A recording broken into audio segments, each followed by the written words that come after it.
کراچی میں بلدیاتی انتخابات ہو گئے، نتائج بھی آ گئے، لیکن سیاسی جماعتوں کو الیکشن کمیشن کی جانب سے جاری کردہ نتائج پر تحفظات کا اظہار، جس پر پی ٹی آئی نے احتجاج بھی کیا اور بات تھانوں تک پہنچ گئی۔ اس حوالے سے ہم مزید تفصیلات بھی جانیں گے۔ ہمارے نمائندے عطا حسین اس وقت جماعت اسلامی کے رہنما کے ساتھ موجود ہیں۔ عطا، آگاہ کیجیے گا۔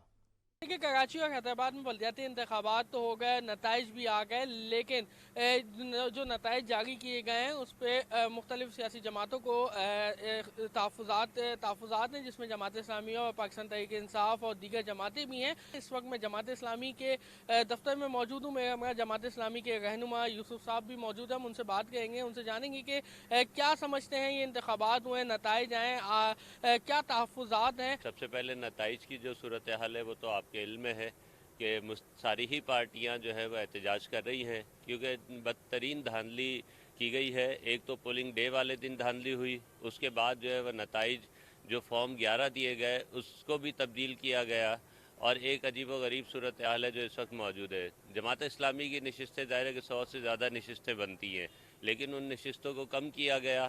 ہم اس کے لیے جدوجہد کر رہے ہیں اور انشاءاللہ اپنے ایک ایک ووٹ کی حفاظت کریں گے اور اپنی تمام نشستیں جو ہے واپس لیں گے۔